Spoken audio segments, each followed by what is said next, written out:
Hey guys, tonight we venture into the infinite darkness beyond our atmosphere, where the only thing standing between you and the absolute void of space is a thin shell of fabric, metal, and desperation.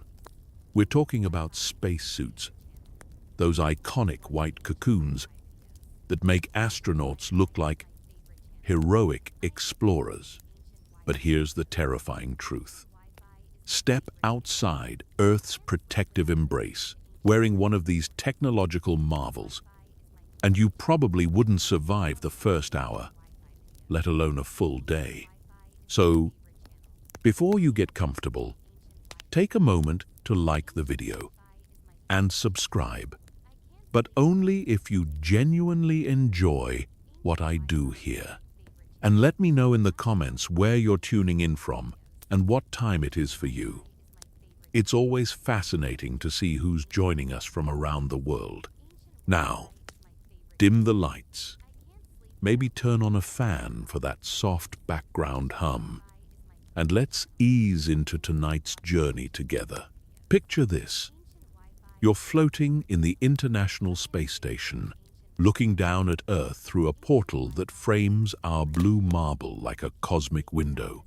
The view is breathtaking, serene, almost spiritual.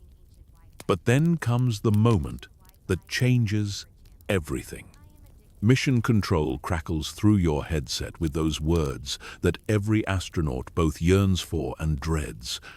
Prepare for EVA, extravehicular activity. A spacewalk. Time to step outside. You've trained for this moment for years. But as you begin the complex ritual of donning your extravehicular mobility unit, your EMU, the reality hits you like cosmic radiation through unshielded skin. This isn't a movie. This isn't a simulation. You're about to trust your life to a machine that weighs 183 pounds on Earth, costs more than most people's houses, and has over 18 zero individual parts, each one a potential point of failure. Each bolt, wire, seal, and circuit board stands between you and a death so quick and brutal that you might not even have time to register what's happening. The suit you're climbing into isn't just clothing. It's a personal spacecraft, a miniature life support system, a walking miracle of engineering that recreates Earth's environment in the most hostile place humans have ever dared to venture. But here's what they don't tell you in the documentaries, in the glossy NASA promotional materials, or in the Hollywood blockbusters. This marvel of technology is also incredibly fragile, impossibly complex, and utterly unforgiving of even the smallest mistake. As you begin the painstaking process of suiting up, a process that takes hours and involves dozens of checks and cross-checks, you're entering into a contract with physics itself. The terms are simple. The suit works perfectly, or you die. There's no middle ground in space, no partial success, no close calls that end with a good story and a few stitches. In space, when things go wrong, they go wrong fast, permanently, and usually fatally. Let's start with the basics, because understanding how a spacesuit works is crucial to understanding why it will probably kill you. The primary purpose of a spacesuit is to maintain what NASA calls a shirt-sleeve environment around your body. This means recreating the temperature, pressure, and atmospheric composition that keeps you alive on Earth, all while protecting you from the myriad ways that space wants to murder you every second of every minute you're exposed to it.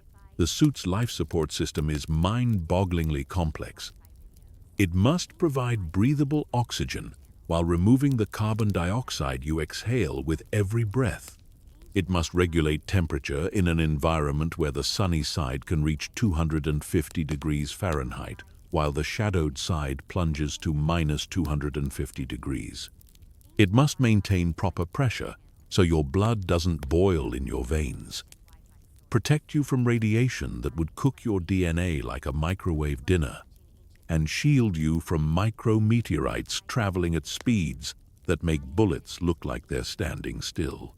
All of this happens through a symphony of pumps, fans, valves, computers, sensors, and mechanical systems that would make a Formula One race car look simple by comparison.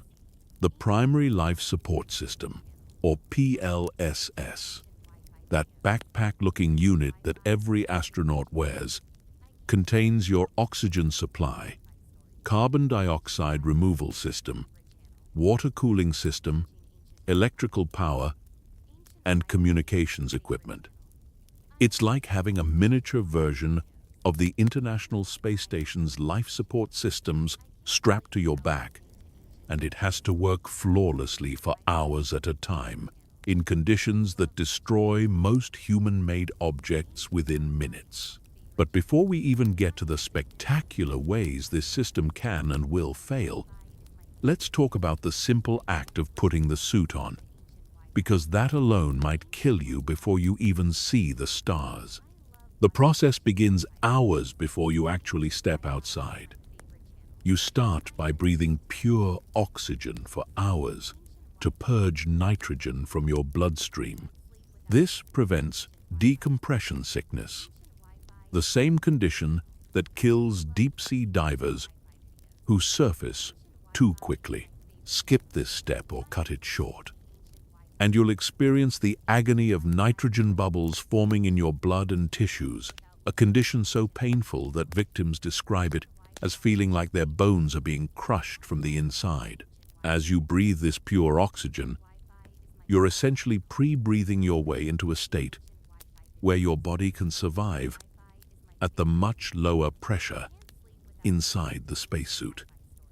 The suit operates at about 4.3 pounds per square inch of pressure, compared to Earth's 14.7 pounds per square inch. This lower pressure is necessary because otherwise the suit would balloon up like the Michelin Man, making movement impossible.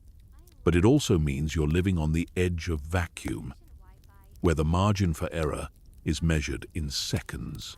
The suit itself comes in multiple layers, each serving a specific purpose in keeping you alive.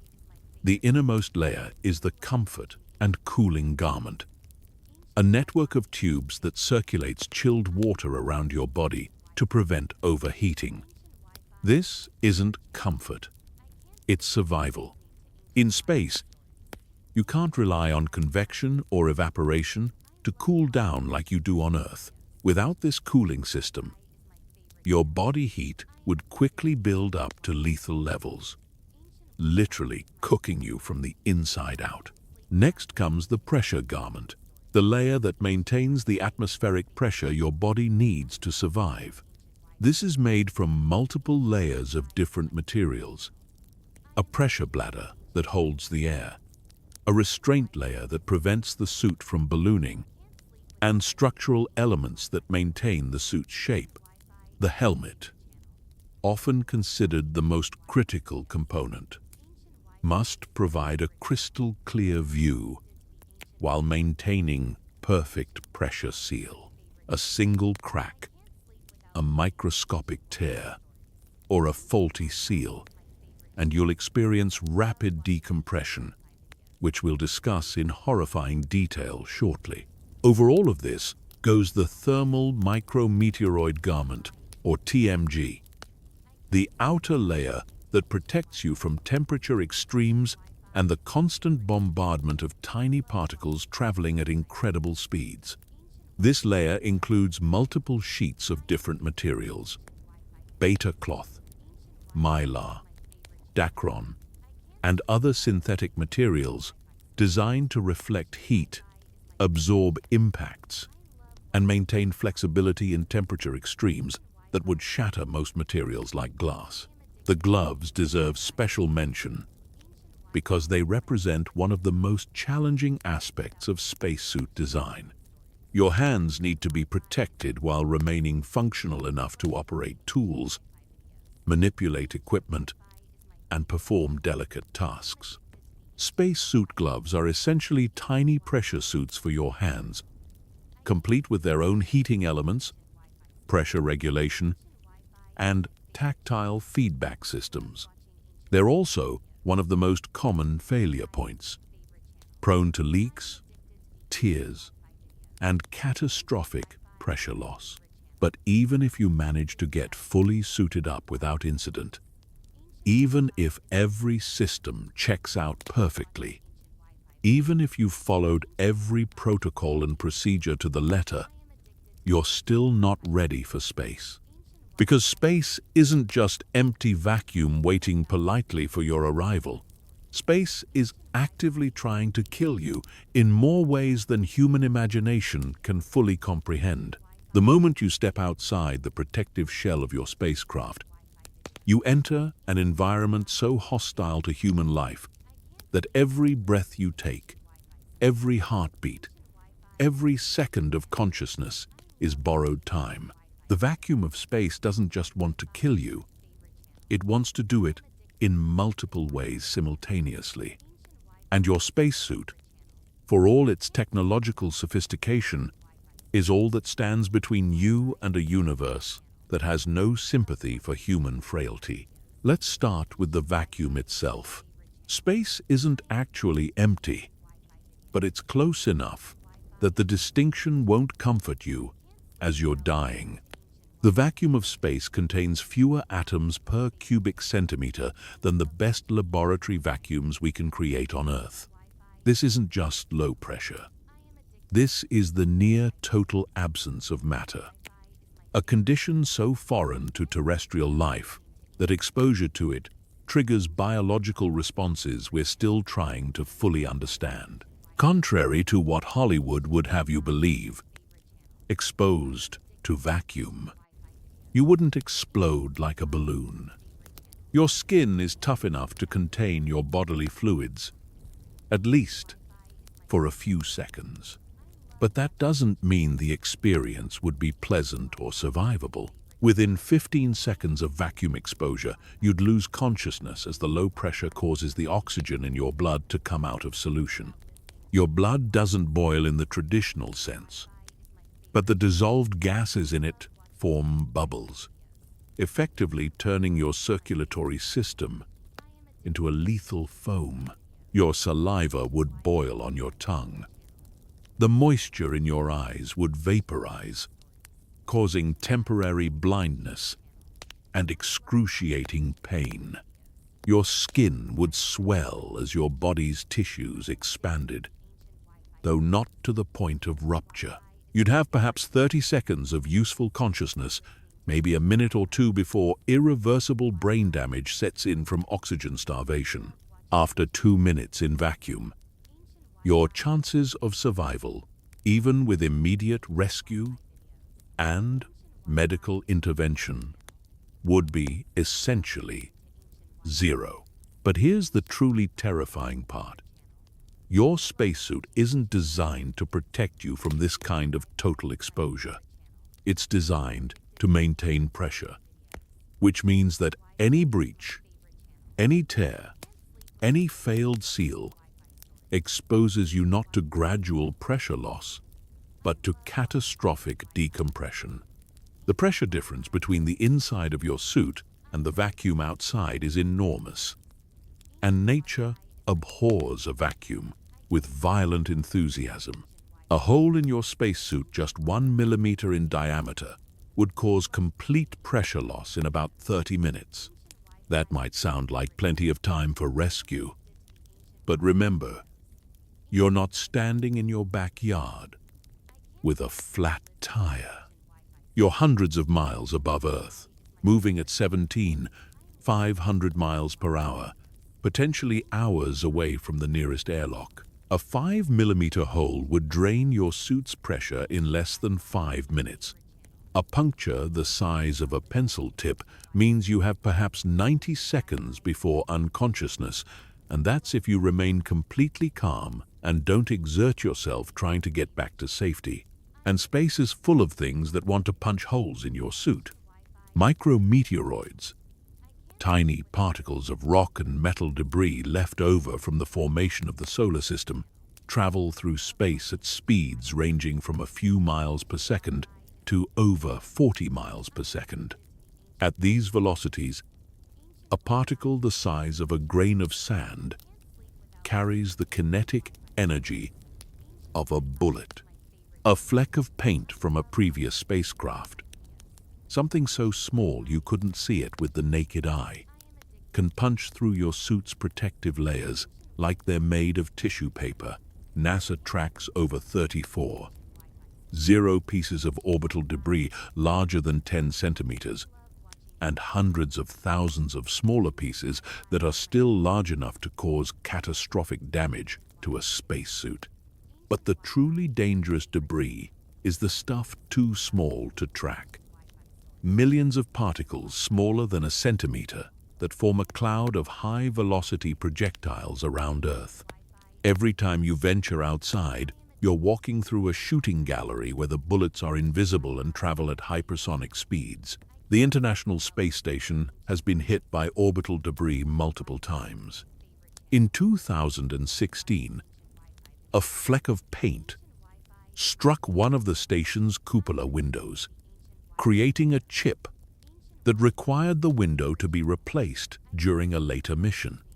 If that same particle had struck an astronaut during a spacewalk, it would have penetrated their suit instantly, causing rapid decompression and almost certain death. Temperature regulation represents another way space tries to kill you, and it's more complex than simply being hot or cold. In space, temperature depends entirely on whether you're in sunlight or shadow. The sunny side of your suit can reach temperatures hot enough to melt lead, while the shadowed side drops to temperatures that would instantly freeze any exposed liquid, including your blood if your suit failed. But space doesn't conduct heat the way Earth's atmosphere does. Heat transfer in vacuum occurs only through radiation, which means that your suit's thermal regulation system has to work overtime to maintain a habitable temperature inside your personal environment. The cooling system uses a complex network of water-filled tubes woven throughout your undergarment, constantly circulating chilled water to carry away your body heat. If this system fails while you're in sunlight, you'll overheat within minutes. Your core body temperature will climb rapidly past the point of fever into the realm of heat, stroke, organ failure, and death. The water cooling system itself is a potential death trap. It contains several liters of water that must be kept flowing continuously. If the pump fails, if a tube breaks, if the system becomes blocked or contaminated, you lose your primary means of temperature control. The backup system is simply the suit's ventilation fans, which are woefully inadequate for dealing with the extreme thermal loads of direct solar radiation in space. Without proper cooling, an astronaut can go from comfortable to dangerously overheated in less than 20 minutes. On the flip side, if you drift into shadow, or if your heating system fails, hypothermia becomes your enemy. The extreme cold of space doesn't just make you uncomfortable, it actively tries to freeze your body's systems. Your extremities, particularly your fingers and toes, are the most vulnerable. Spacesuit gloves and boots have built-in heating elements, but these systems draw significant power from your suit's batteries. If your electrical system begins to fail, you might have to choose between maintaining communications, life support, or heating. Choose wrong, and you might lose fingers to frostbite before you lose consciousness to oxygen deprivation. The thermal regulation challenge is complicated by the fact that you're not stationary in space. As you orbit Earth, you pass in and out of sunlight every 90 minutes or so. This means your suit's thermal system has to constantly adjust to wildly varying heat loads, cycling between extreme heating and extreme cooling with mechanical precision.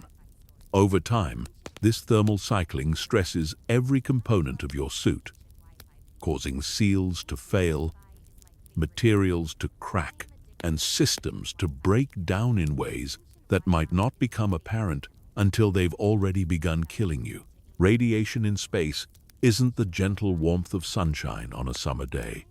It's a deadly cocktail of high-energy particles that can damage DNA, disrupt electronics, and cause radiation sickness that kills you slowly and painfully over weeks or months.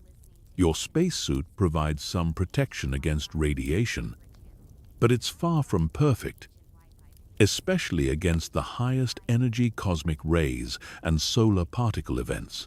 Cosmic radiation comes from deep space, consisting of atomic nuclei accelerated to incredible energies by supernovas, black holes, and other violent cosmic phenomena. These particles travel at nearly the speed of light and can penetrate almost any material. When they hit your body, they cause cellular damage that accumulates over time, increasing your risk of cancer, cataracts, and other radiation-related diseases.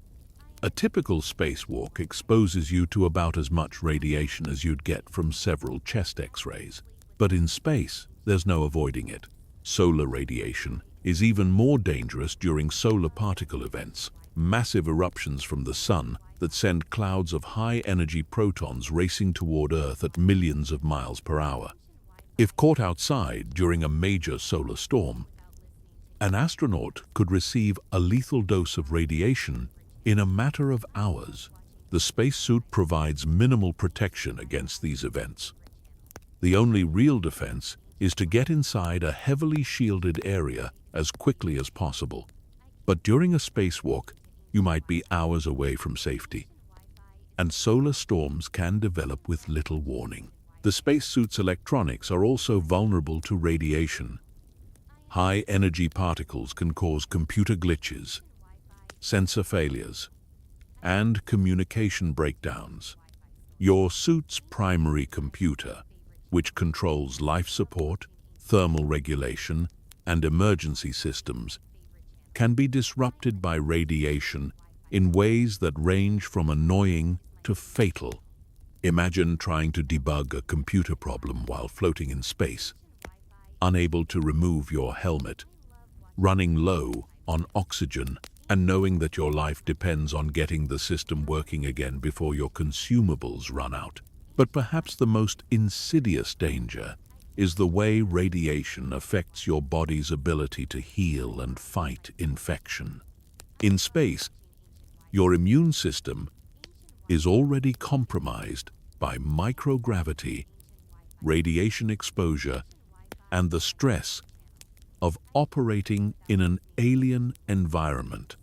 A small cut on your hand, something that would heal without problems on Earth, might become infected and seriously ill in space. And you can't exactly take off your spacesuit to apply antiseptic or change a bandage while floating in the vacuum. Your spacesuit's life support system is a masterpiece of miniaturization, cramming the functions of an entire spacecraft environmental system into a backpack-sized unit. But this complexity comes at a cost. More components mean more potential failure points.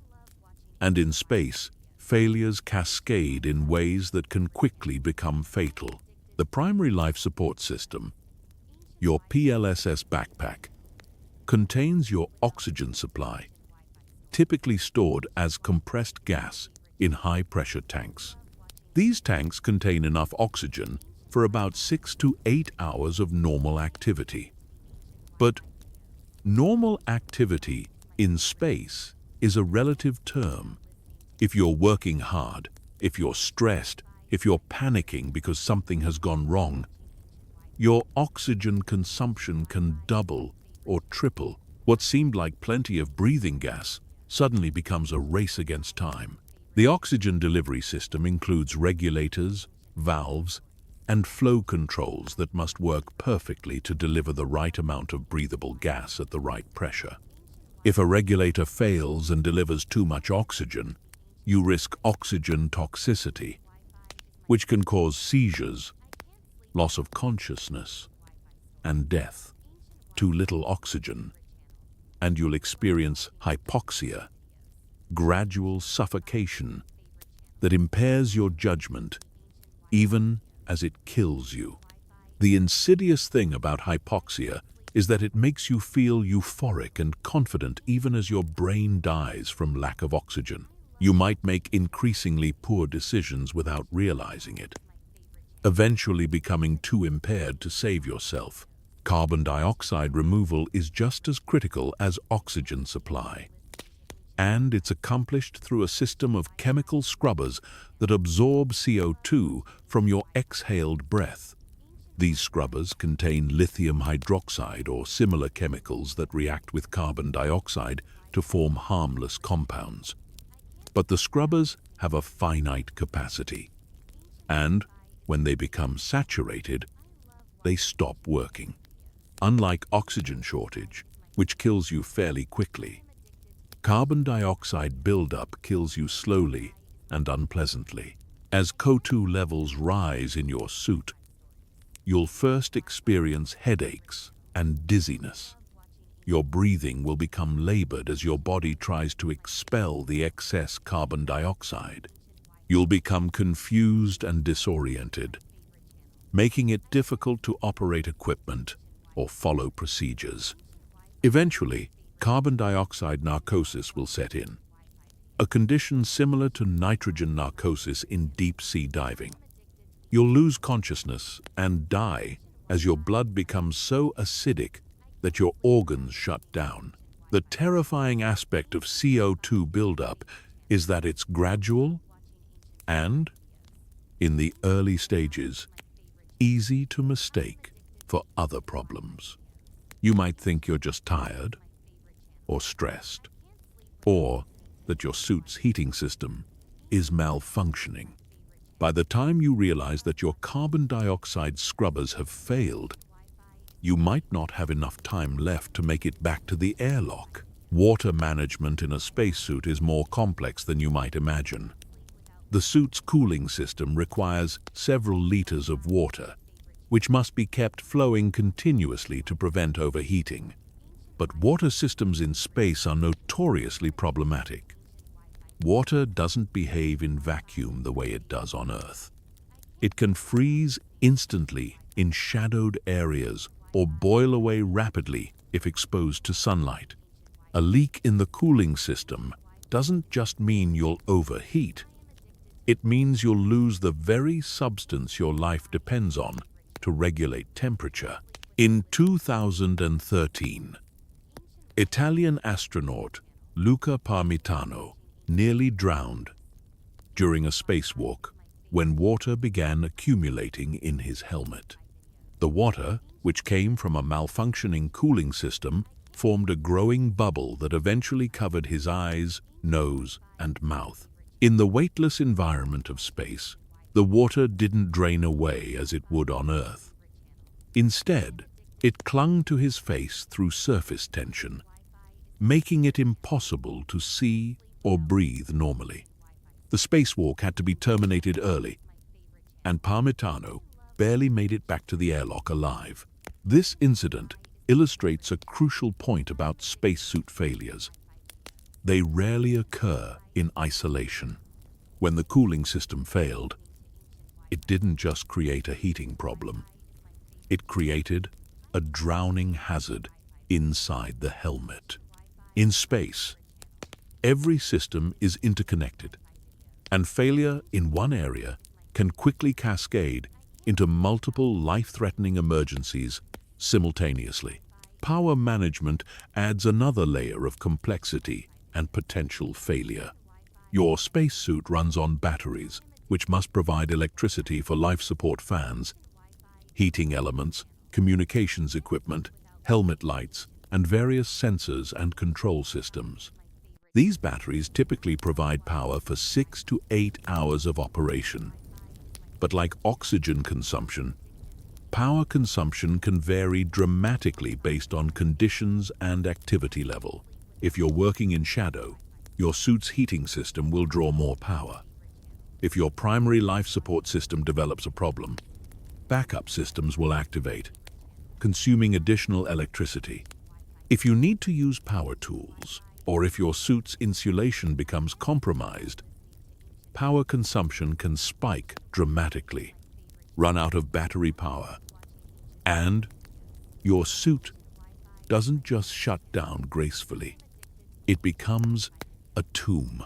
Without electrical power, your ventilation fans stop working, leading to carbon dioxide buildup and overheating. Your communications equipment dies, cutting off contact with mission control and other astronauts. Your heating elements fail, leaving you vulnerable to extreme cold. Even worse, many of your suit's safety systems, including emergency oxygen supplies and backup life support modes, require electrical power to operate. The communications system deserves special attention because isolation in space isn't just psychologically challenging, it's operationally dangerous. Your radio link to mission control and other crew members is essential for receiving procedural guidance, medical advice, and emergency assistance. Space operations are incredibly complex, with multiple systems that must be coordinated precisely. Losing communications means losing the collective expertise and experience of the entire mission control team. But radio communication in space faces unique challenges. Your suit's antenna is small and has limited power, meaning signal strength is always marginal. Interference from the spacecraft's own electronics, from solar radiation, or from Earth-based radio sources can disrupt communications at critical moments. If you drift behind the spacecraft or Earth, you may lose line-of-sight contact with the communications satellites that relay your signals to mission control. Perhaps most importantly, communications equipment failure often indicates broader electrical system problems. If your radio dies, it might mean your suit's power system is failing, your computer systems are malfunctioning, or your electrical circuits have been damaged by radiation, moisture, or mechanical stress. In space, losing communications is rarely an isolated problem. It's usually a symptom of more serious, systemic failures. The computer systems in modern spacesuits are marvels of miniaturization and redundancy. But they're still computers, with all the glitches, bugs, and unexpected behaviors that computers are famous for. Your suit's computer controls life support flow rates, monitors system performance, provides warnings and alerts, and manages emergency procedures. When it works correctly, it's an invaluable partner that can help you survive emergencies and complete complex tasks. When it fails, it becomes another deadly enemy in an environment that already has too many ways to kill you. Computer failures in spacesuits can range from minor annoyances to major emergencies. A failed sensor might provide incorrect readings about your oxygen levels or suit pressure, leading you to make decisions based on bad information. A software glitch might cause your life support system to operate in the wrong mode, wasting precious consumables or failing to provide adequate environmental control. A complete computer failure would leave you flying blind, forced to operate your suit manually, while dealing with whatever emergency caused the computer to fail in the first place. The challenge is that computers in space operate in an environment they were never designed for. Cosmic radiation can flip bits in computer memory, causing programs to behave unpredictably or crash entirely. Temperature extremes can cause electronic components to fail in subtle ways that are difficult to diagnose. The mechanical stresses of space operations, from vibration during launch to the physical demands of spacewalks, can cause connections to work loose or circuit boards to crack. Even more challenging is the fact that you can't exactly call tech support when your spacesuit's computer starts acting up. You might be hundreds of miles from the nearest computer technician, and even if Mission Control can diagnose the problem, there's no way to download a software update or replace a failed component while you're floating in space. You're stuck with whatever version of the operating system you launched with, bugs and all. The user interface of a spacesuit computer is necessarily limited. You can't exactly use a keyboard and mouse while wearing bulky gloves in a pressurized environment. Instead, you interact with the computer through a limited set of buttons, switches, and displays, all of which must work reliably in the harsh environment of space. If a critical button stops working, or if the display fails, you might lose the ability to control essential life support functions. Backup systems in spacesuits are designed with redundancy in mind. But redundancy is a double-edged sword. Yes, it means you have multiple ways to accomplish critical functions. But it also means you have multiple systems that can fail, multiple interfaces to learn and remember, and multiple potential points of confusion during emergencies. When your primary life support system fails and backup systems activate, you're suddenly managing a much more complex set of operations while dealing with whatever caused the primary system to fail. The psychological challenge of backup system failures is often underestimated. When your primary systems are working normally, you can focus on your assigned tasks and enjoy the incredible experience of working in space. When backup systems are running, every sound, every warning tone, every slight change in how your suit feels or smells becomes a potential indicator of impending disaster. You're constantly aware that you're one failure away from a life-threatening emergency, and that awareness can be mentally exhausting. Moreover, backup systems typically provide reduced capability compared to primary systems. Your backup oxygen supply might last only an hour instead of 8 hours. Your backup cooling system might be adequate for light work, but inadequate if you need to exert yourself to return to safety. Your backup power supply might keep essential systems running, but force you to shut down non-critical equipment like cameras or scientific instruments. This reduced capability means that when you're operating on backup systems, you're not just dealing with the immediate problem, you're also racing against time and operating under constraints that make everything more difficult and dangerous. It's like trying to drive a car with a donut spare tire while being chased by a tornado. Technically possible, but not something you'd choose to do for extended periods. Training for spacesuit operations involves thousands of hours of practice in swimming pools, vacuum chambers, and computer simulations. But there's a fundamental limitation to all terrestrial training. You can't perfectly replicate the psychological pressure of knowing that equipment failure means death. On Earth, there's always a safety net, always a way to abort the exercise if something goes seriously wrong. In space, there's no safety net, no abort option, no way to call for help that can arrive in time to save you. This psychological pressure can manifest in unexpected ways. Astronauts who performed flawlessly during training have been known to make simple mistakes during actual spacewalks, mistakes that they never would have made in the safe environment of the training facility. The knowledge that you're literally betting your life on the proper functioning of thousands of mechanical and electronic components can be overwhelming. especially when something starts to go wrong. Panic is the enemy of survival in space. When systems start failing, when alarms start sounding, when you realize that your life is in immediate danger, your body's natural fight-or-flight response kicks in. But in a spacesuit, there's nowhere to run, no one to fight, and nowhere to hide.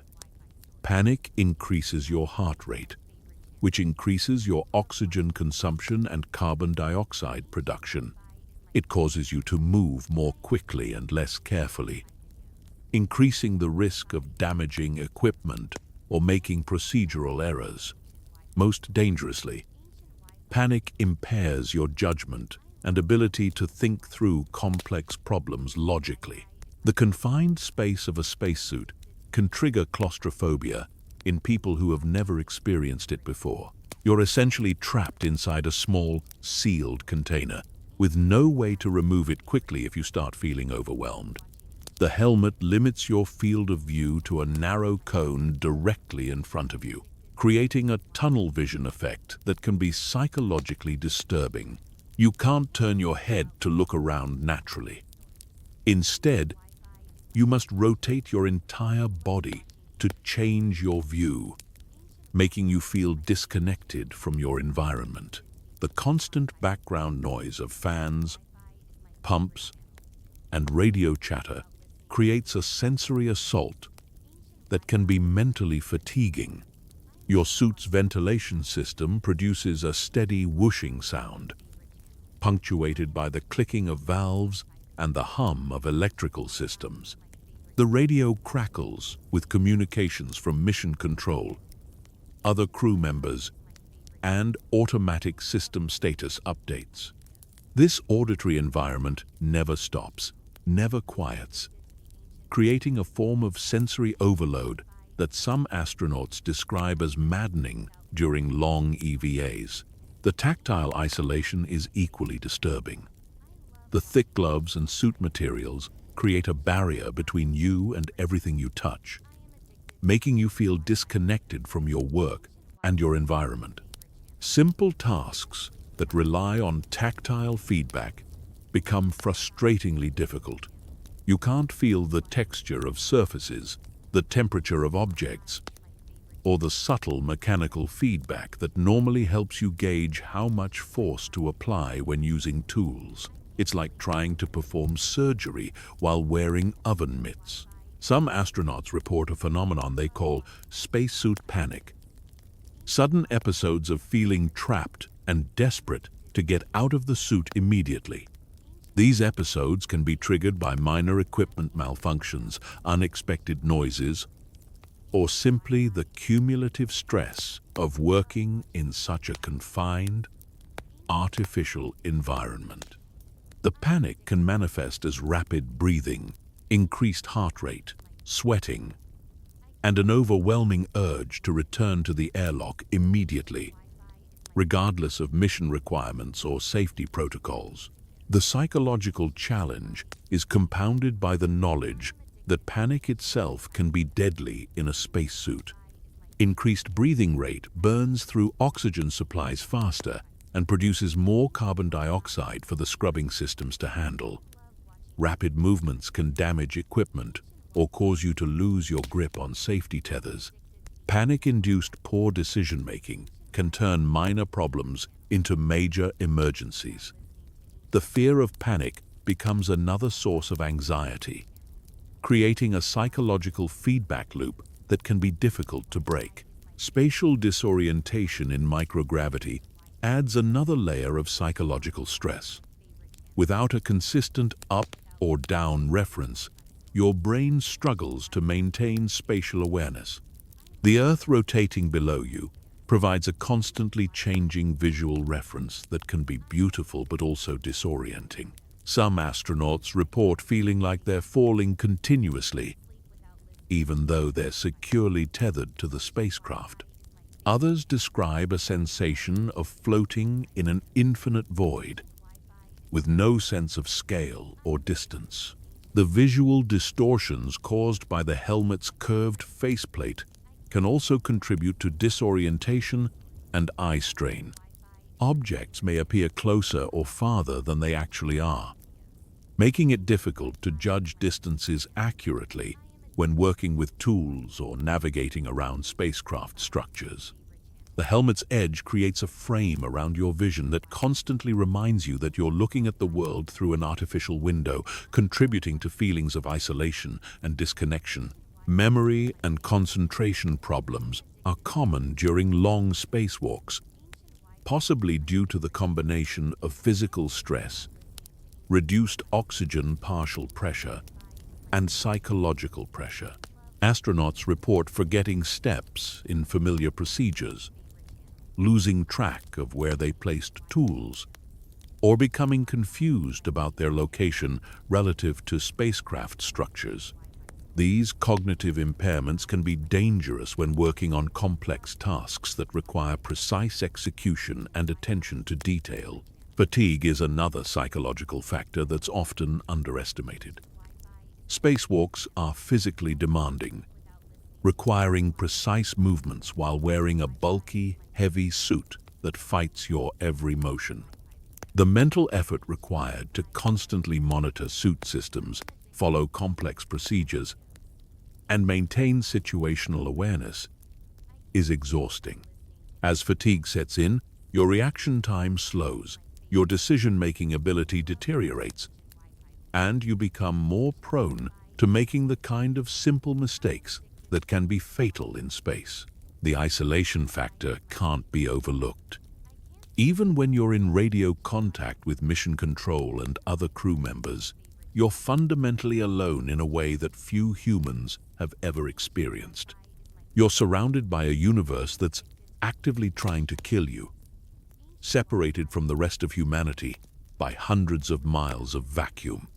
If something goes catastrophically wrong, no one can reach you in time to help.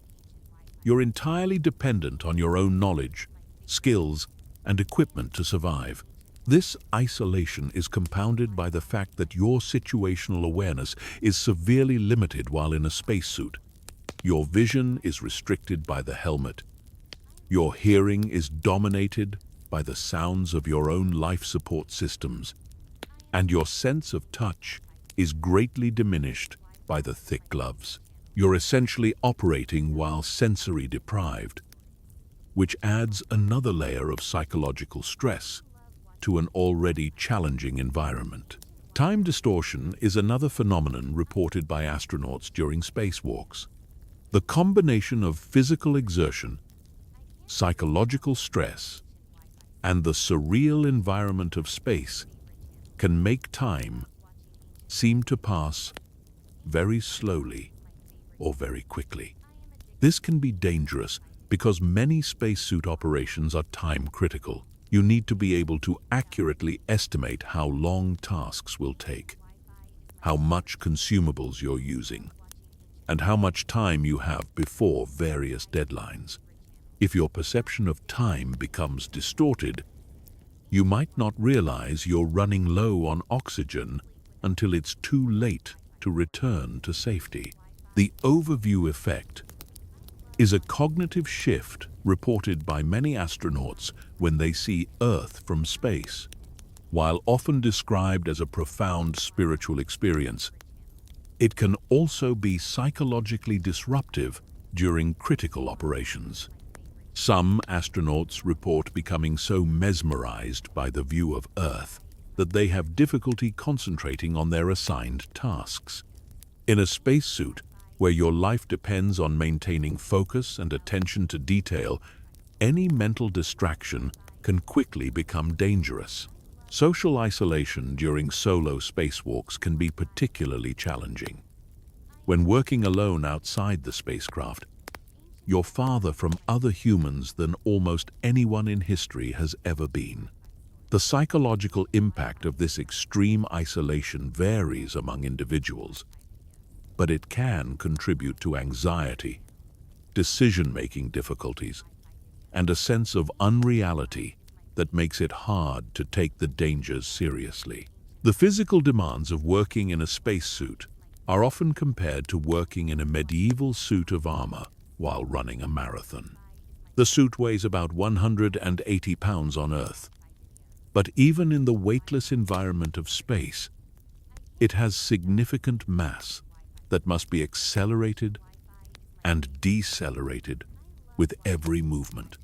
The suit's pressure makes your gloves stiff and difficult to use, like trying to perform delicate tasks while wearing thick winter mittens inflated to uncomfortable rigidity.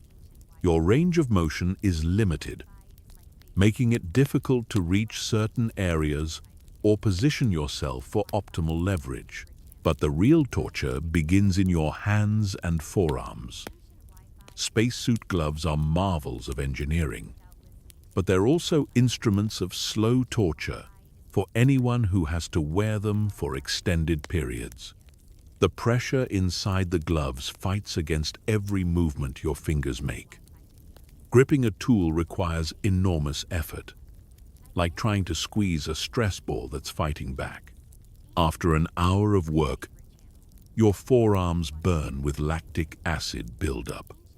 After 3 hours, many astronauts report that their hands feel like they're being crushed in slowly tightening vices. The gloves are also the most failure-prone part of the entire spacesuit system. They must provide pressure protection while maintaining enough dexterity for delicate work, all while surviving the extreme temperature cycles and radiation exposure of space. The fingertips are particularly vulnerable to pressure sores and injuries from the constant fighting against the suit's internal pressure. Some astronauts have reported losing fingernails after long spacewalks. Trapped moisture and pressure combining to damage tissue beneath the nail beds. Muscle fatigue sets in quickly because you're fighting the suit's pressure with every movement. Your hands and forearms are particularly susceptible to fatigue because the gloves require significant grip strength to operate. Many astronauts report that their hands become painfully cramped and fatigued during long spacewalks, sometimes to the point where they have difficulty operating tools or controls. The pain can become so intense that it affects concentration and decision-making, creating safety risks that compound throughout the duration of the EVA. The constant muscle tension required to work in a pressurized suit also affects your core stability and balance. In microgravity, you rely heavily on your hands and arms for positioning and movement, but when those same hands and arms are fighting against pressurized gloves and sleeves, every motion becomes awkward and energy-intensive. Your shoulders and back muscles compensate for the restricted movement in your arms, leading to muscle strain and fatigue that can persist for days after a spacewalk. The physical workload is made worse by the fact that you can't rest properly in a spacesuit. There's no comfortable position, no way to sit down and relax, no way to stretch or relieve muscle tension. You're essentially standing and working continuously for the entire duration of the spacewalk, which can last 6 to 8 hours or more during emergency situations.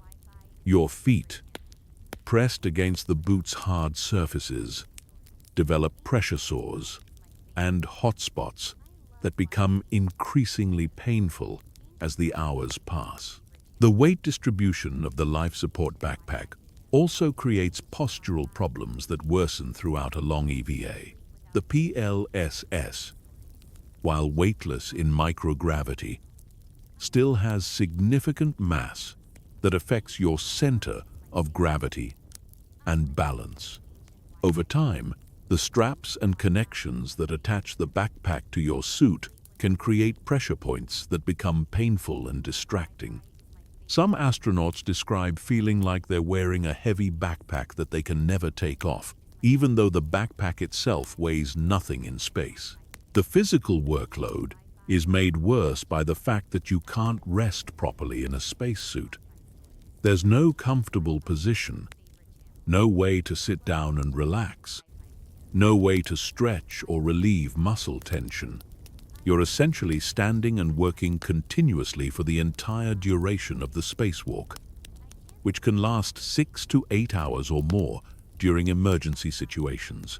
Dehydration is a constant concern because drinking water in a spacesuit is difficult and limited. Most suits have a small water pouch with a tube that can be positioned near your mouth, but the amount of water available is limited, and drinking requires coordinating the timing with your breathing and suit pressure cycles. As you become dehydrated, your physical and mental performance deteriorates. Your blood becomes thicker, and your body's ability to regulate temperature decreases. Nutrition is another challenge because you can't eat food during a spacewalk. Most spacewalks are planned for 6 to 8 hours, during which time you might normally eat 1 or 2 meals. Instead, you're working intensively while fasting, which can lead to low blood sugar, fatigue, and impaired judgment. Some astronauts report feeling lightheaded or weak during long spacewalks, symptoms that can be dangerous when you need to maintain peak performance to survive. The microgravity environment adds its own set of physiological challenges. Your cardiovascular system, adapted for pumping blood against gravity, doesn't work as efficiently in weightlessness. Blood pools in your core and head, causing facial puffiness and potentially affecting your vision and cognitive function.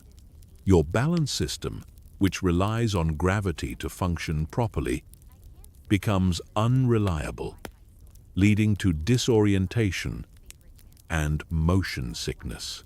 Bone density loss occurs rapidly in microgravity, and while this isn't immediately dangerous during a single spacewalk, it contributes to overall physical weakness and increased injury risk. Muscle atrophy begins within days of entering microgravity, and while astronauts exercise regularly to combat this, they're still operating at reduced physical capacity compared to their Earth normal fitness levels. The body's response to stress in microgravity is also different from what happens on Earth. Your adrenal system, which produces hormones in response to stress, may not function normally in weightlessness.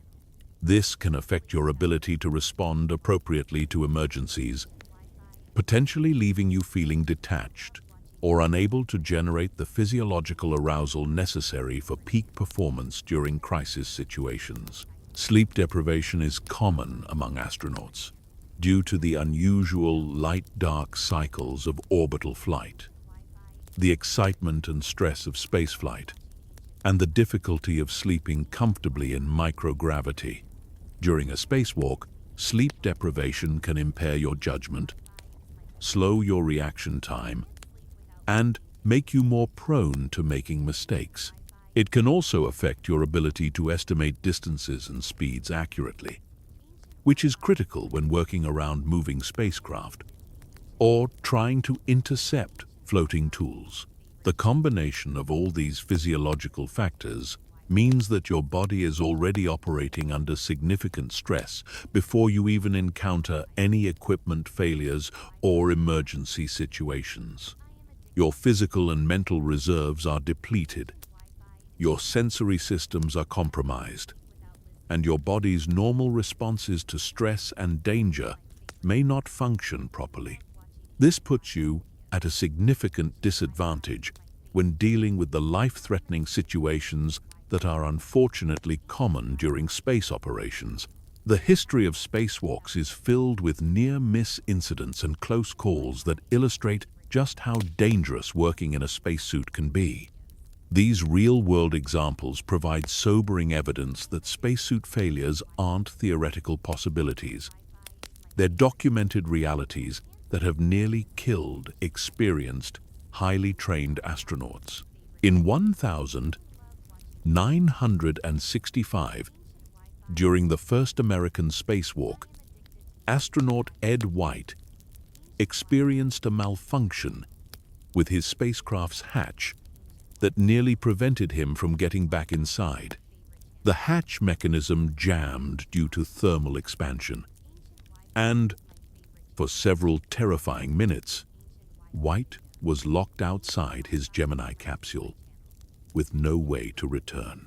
He and his crewmate eventually managed to force the hatch closed. But the incident highlighted how quickly a simple mechanical failure could turn a routine spacewalk into a life-or-death emergency. Soviet cosmonaut Alexei Leonov faced an even more dangerous situation during the first spacewalk in human history.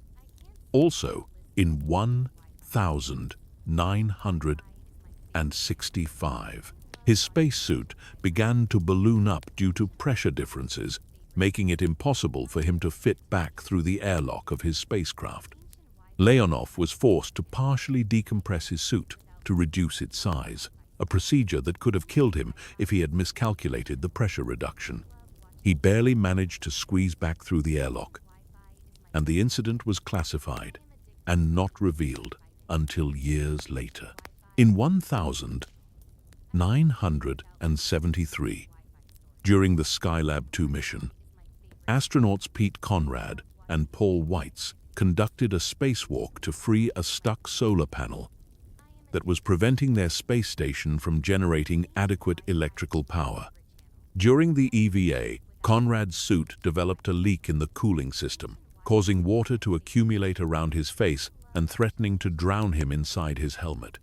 The crew managed to complete the critical repair work, but Conrad's suit failure demonstrated how quickly a malfunction could turn a vital maintenance task into a survival situation. The 1984 spacewalk by Bruce McCandless, famous for the iconic photo of him floating freely in space, using a jetpack-like manned maneuvering unit, came very close to disaster when his MMU developed thruster problems that could have sent him tumbling away from the space shuttle forever. McCandless managed to maintain control and return safely, but ground controllers later revealed that they had been prepared to attempt a rescue using the shuttle's robotic arm, a procedure that had never been tested and might not have been successful. In 1991, during STS-37, astronauts Jerry Ross and Jay Apt became trapped outside the space shuttle when a stuck antenna prevented them from completing their planned tasks and returning to the airlock on schedule. Their oxygen supplies ran dangerously low, while ground teams worked frantically to develop procedures for freeing the antenna. The crew eventually managed to complete the repair, but they returned to the airlock with only minutes of breathing gas remaining. The 1997 Mir space station collision with an unmanned cargo spacecraft created a situation where emergency spacewalks might have been necessary to assess and repair damage to the station's hull. Russian cosmonauts prepared for what could have been suicide missions, spacewalks to inspect and possibly repair a potentially catastrophic breach in the station's pressure hull. Fortunately, the damage was less severe than initially feared, and the emergency EVAs were not required. During STS-120 in 2007, astronaut Scott Parazynski conducted one of the most dangerous spacewalks in shuttle program history to repair a torn solar panel on the International Space Station. The repair work required him to work very close to the electrically active solar panel, where any contact with the live electrical systems could have electrocuted him or damaged his suit. The panel was also flexible and moving unpredictably, creating a risk that he could become entangled or struck by the large structure. Parazynski successfully completed the repairs, but the mission was later described as one of the riskiest spacewalks ever attempted. The 2013 incident involving Luca Parmitano's helmet flooding has already been mentioned, but it's worth examining in more detail because it illustrates how quickly a spacewalk can go from routine to life-threatening. Parmitano was an experienced astronaut conducting what should have been a straightforward maintenance EVA, when his suit's cooling system began leaking water into his helmet. Initially, the amount of water was small and not immediately dangerous, but it began to accumulate rapidly. In the weightless environment of space, the water didn't drain away as it would on Earth. Instead, it formed a growing bubble that gradually covered Parmitano's eyes, nose, and mouth. He found it increasingly difficult to see and communicate, and eventually, the water began to interfere with his breathing. The water tasted salty and metallic, contaminated with coolant additives that made it even more unpleasant and potentially toxic. As the bubble grew larger, it began to cover his nose, forcing him to breathe only through his mouth while fighting growing panic. The psychological terror of this situation cannot be overstated. Imagine being trapped inside a sealed helmet, unable to remove it, while water slowly rises around your face. Every breath becomes a conscious effort as you try to position your head to keep your mouth and nose above the growing pool of contaminated liquid. The water moves unpredictably in microgravity, sometimes forming tendrils that snake across your vision, sometimes spreading in sheets that block your ability to see critical displays or handholds. Parmitano later described the experience as like being in a fishbowl that someone is slowly filling with water. He could feel the cold liquid against his skin, seeping into his ears and affecting his balance and spatial orientation. The communication difficulties weren't just about radio problems. The water interfering with his speech made it hard for Mission Control to understand his increasingly urgent reports about the situation. Mission Control made the decision to terminate the spacewalk early, but getting back to the airlock became a nightmare navigation exercise. Parmitano had to find his way back to safety while essentially blind, feeling his way along handholds and guide wires while the water continued to accumulate. By the time he reached the airlock, he was breathing through a narrow gap between the water and his helmet, with only minutes of usable airspace remaining. The crew inside the station worked frantically to get the airlock repressurized and Parmitano's helmet removed before he drowned in his own life support system.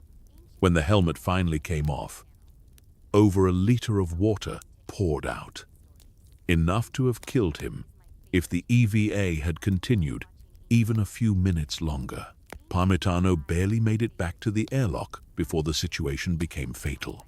The investigation into this incident revealed that the failure was caused by a blockage in the suit's water separation system, a component that was supposed to prevent exactly this type of problem.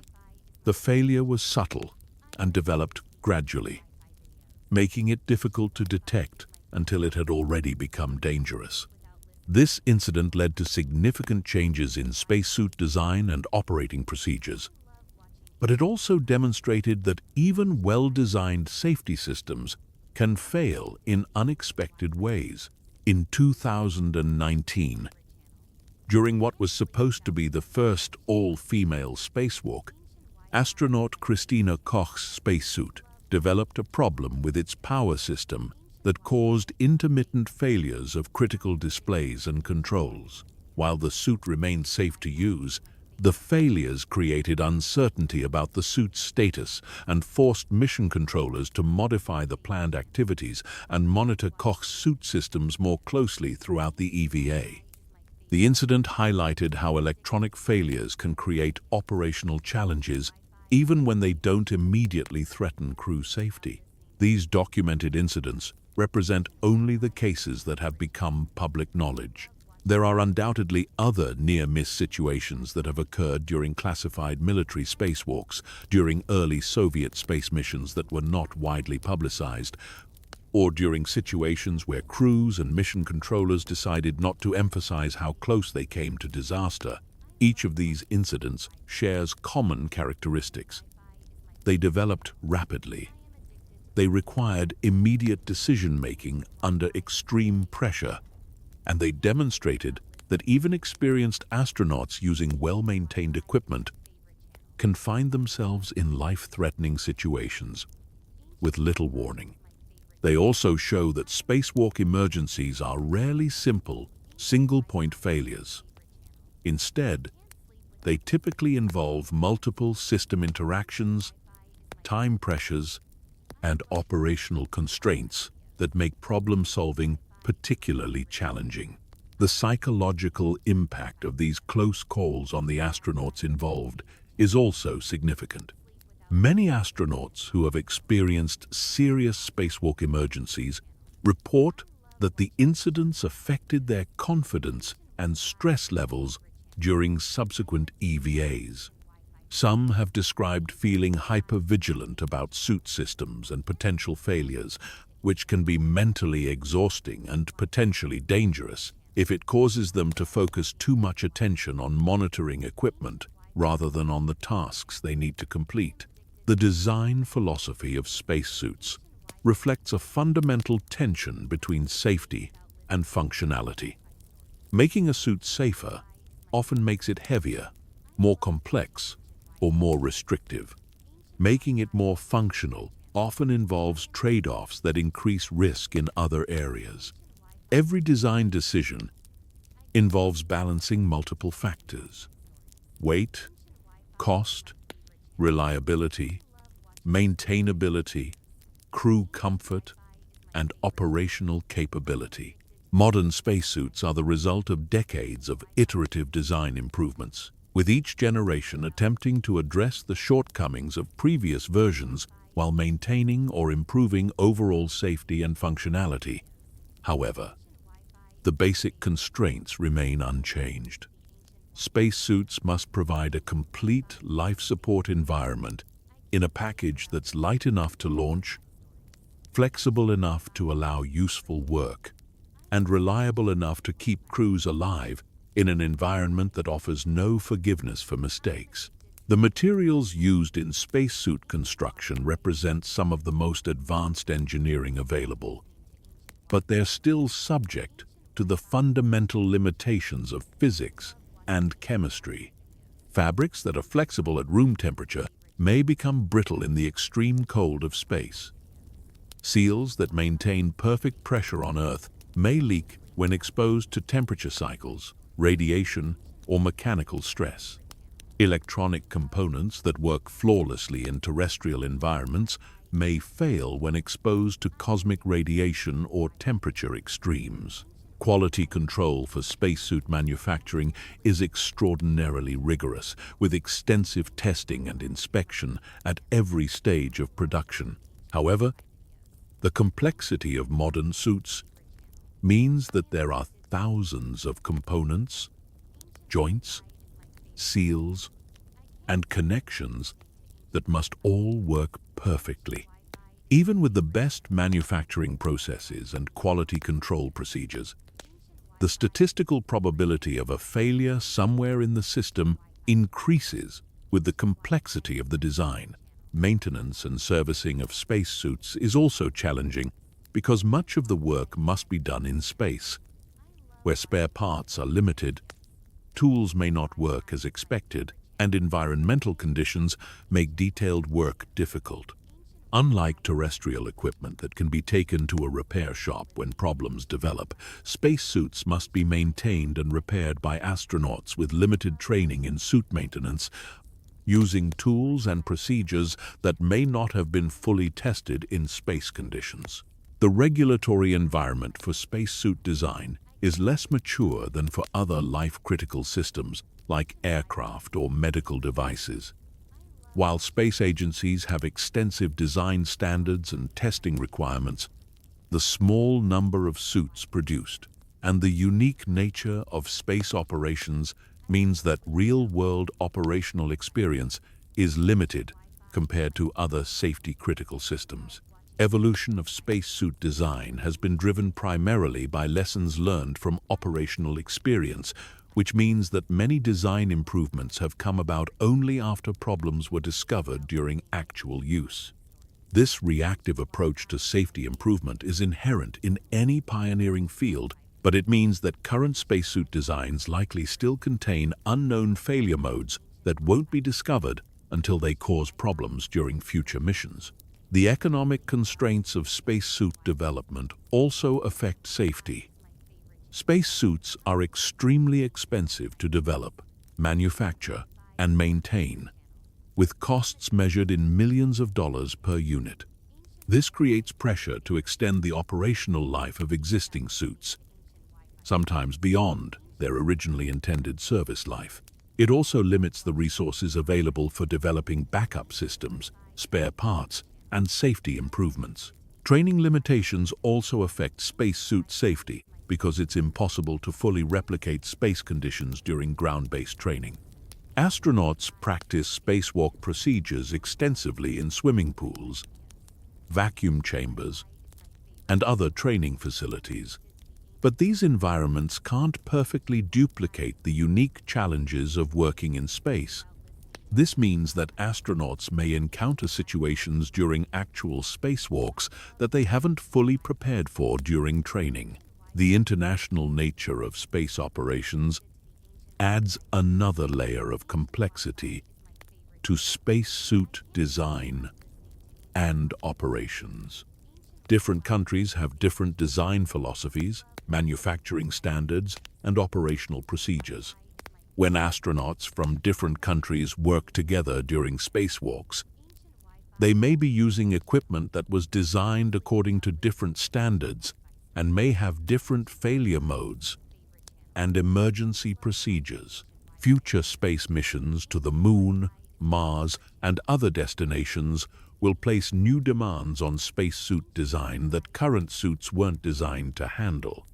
The radiation environment around Jupiter, the dust conditions on Mars, the temperature extremes on the Moon, and the extended mission durations required for interplanetary travel will all require significant advances in spacesuit technology. The Martian environment presents particularly challenging conditions for spacesuit operations. The planet's thin atmosphere provides virtually no protection from cosmic radiation, requiring suits with enhanced radiation shielding that will add weight and complexity. The atmospheric pressure on Mars is less than 1% of Earth's, meaning that even a small leak in a spacesuit would cause rapid decompression and death. The planet's dust storms can last for months and create static electrical charges that could interfere with suit electronics or create fire hazards.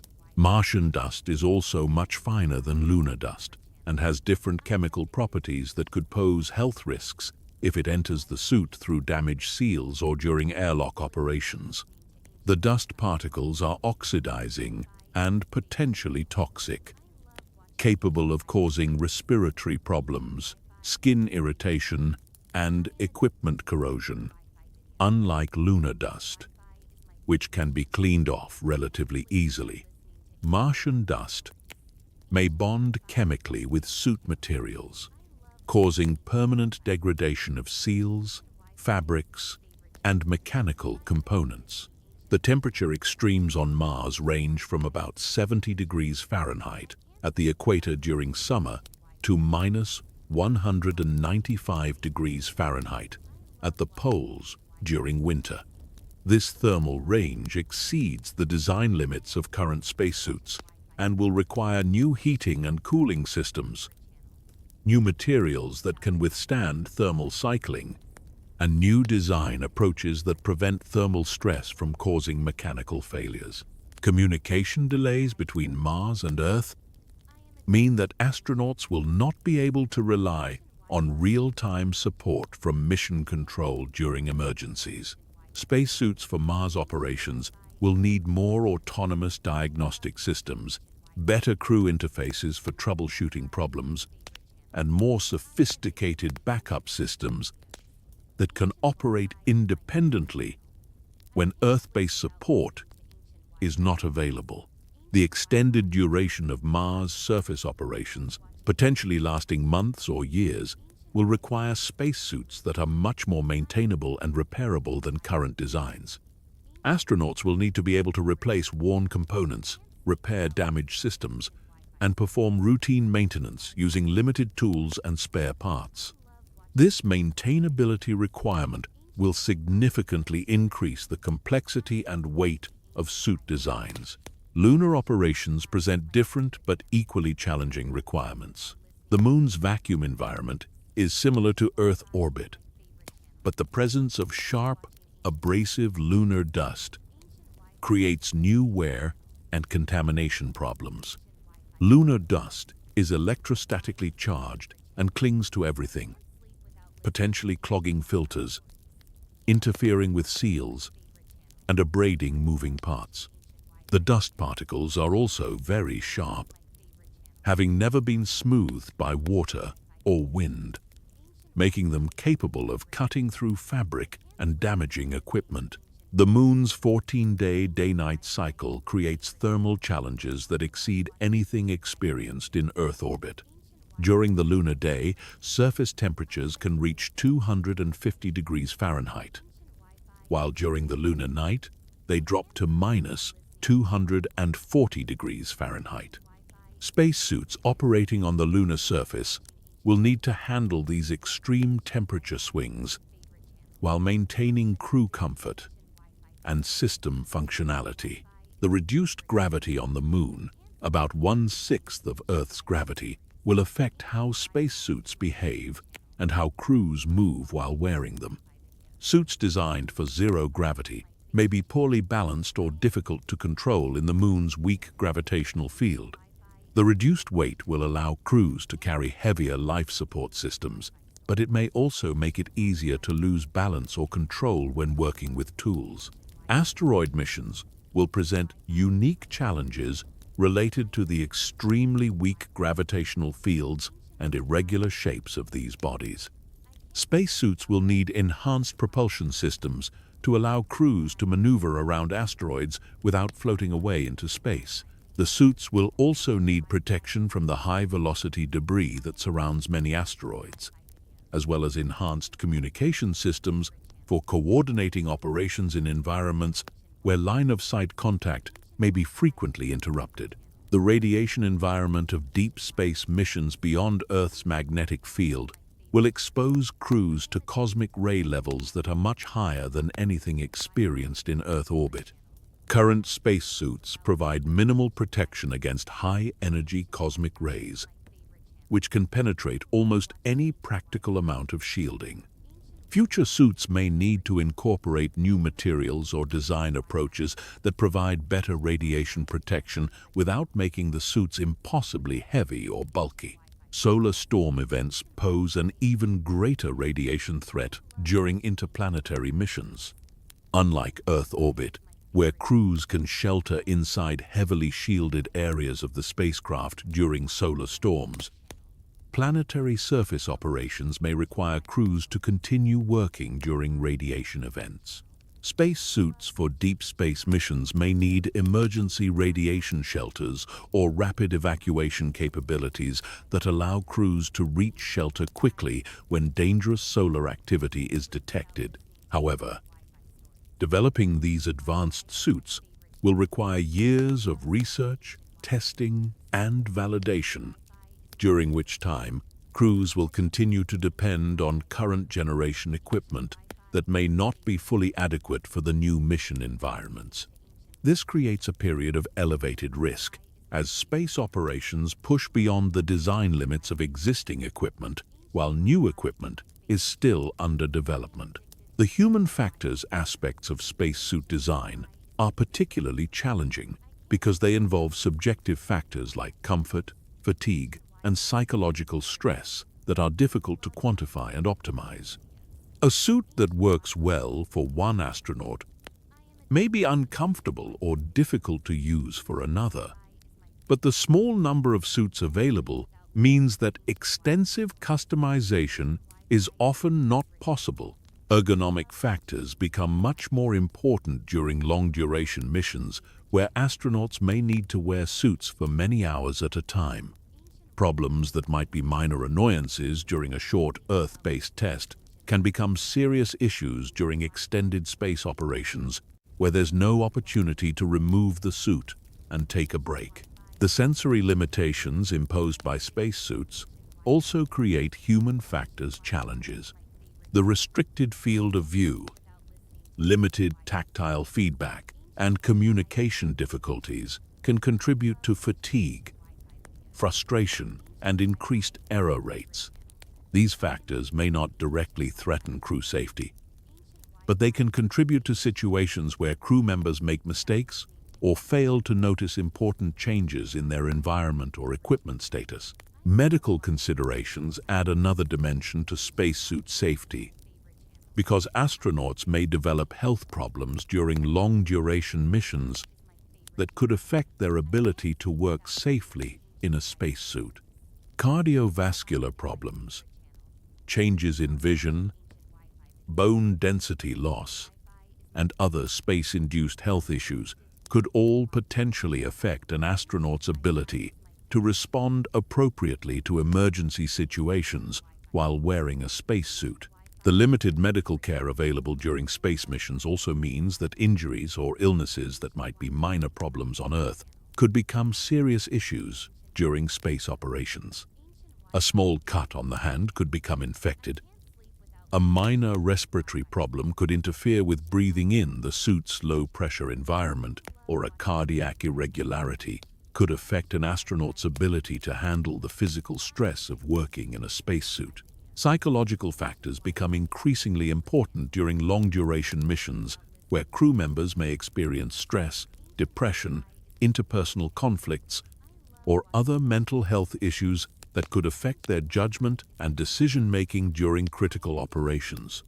The isolation and confinement of space missions can exacerbate these problems, potentially creating safety risks that weren't apparent during the crew selection and training process. The backup systems and emergency procedures for spacesuit operations are necessarily complex because of the wide range of potential failure modes and the limited rescue options available in space. However, this complexity can itself become a source of problems because crew members must remember and execute detailed emergency procedures while dealing with the stress and time pressure of actual emergencies. Emergency procedures must be designed to be executable by crew members who may be experiencing high levels of stress, fatigue, or even the early stages of physiological problems like hypoxia or decompression sickness. This means that procedures must be simple enough to remember and execute under adverse conditions, but comprehensive enough to deal with the wide range of potential problems. The communication challenges inherent in space operations also complicate emergency response, because crew members may not be able to communicate effectively with each other or with ground-based support teams when problems develop. Radio interference, equipment failures, or simply the physical demands of dealing with an emergency can all interfere with the flow of information needed to coordinate an effective response. Time constraints during spacesuit emergencies are often severe because of the limited consumables available in the suit and the potentially rapid progression of problems like pressure loss or life support system failures. This creates a situation where emergency response must be both fast and correct, with little opportunity for trial and error approaches or extended troubleshooting. The limited rescue options available during space operations mean that crew members must be largely self-sufficient when dealing with spacesuit emergencies. Unlike terrestrial emergencies, where help can often be summoned relatively quickly, space emergencies may develop in situations where no outside assistance is available, or where rescue operations would take hours or days to organize and execute. Spare parts and backup equipment for spacesuits are necessarily limited during space missions because of weight and volume constraints. This means that some types of failures may not be repairable, leaving crew members with degraded equipment. or forcing them to curtail planned activities to reduce risk. The testing and validation challenges for spacesuit systems are particularly difficult because many failure modes can only be evaluated in the actual space environment. Ground-based testing can simulate many aspects of space operations, but factors like radiation exposure, long-term material degradation, and the psychological stresses of actual space operations can only be fully evaluated during operational missions. Reliability analysis for spacesuit systems is complicated by the relatively small number of operational hours accumulated by individual suits and the wide variety of mission profiles and environmental conditions encountered during different space missions. This makes it difficult to develop accurate statistical models of failure rates and system reliability. The interdisciplinary nature of spacesuit design requires expertise in multiple engineering fields, including mechanical engineering, electrical engineering, materials science, human factors engineering, and life support system design.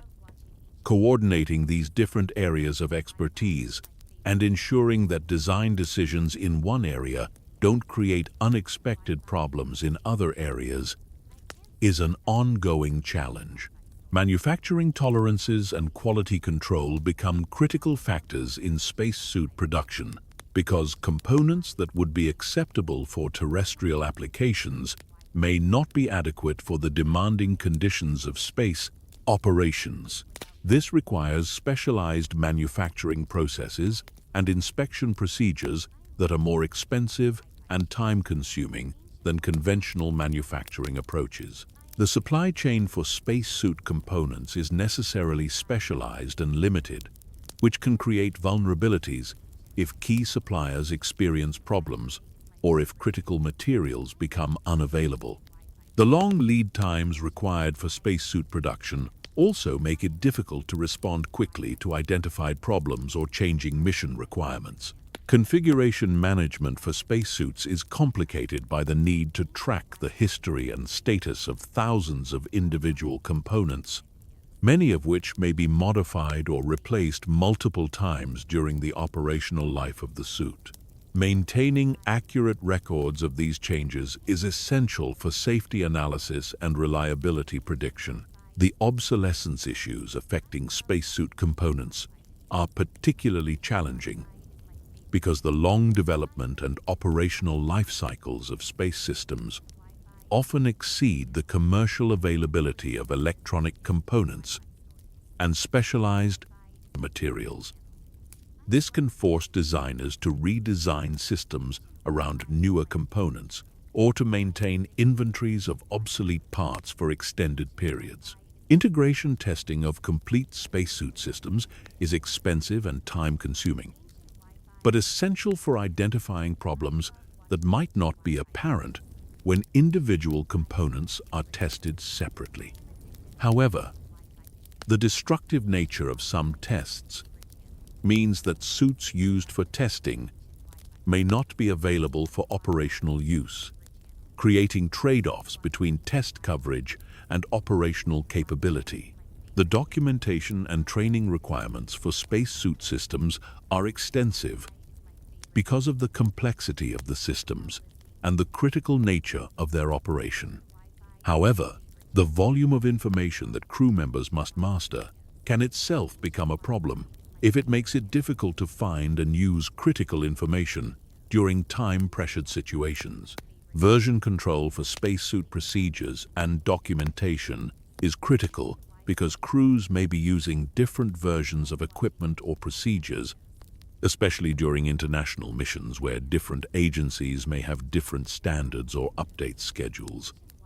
Ensuring that all crew members have access to current, accurate information is an ongoing challenge. The certification and approval processes for spacesuit modifications can be lengthy and expensive, which may discourage needed improvements or create pressure to defer safety-related changes until major system upgrades are undertaken.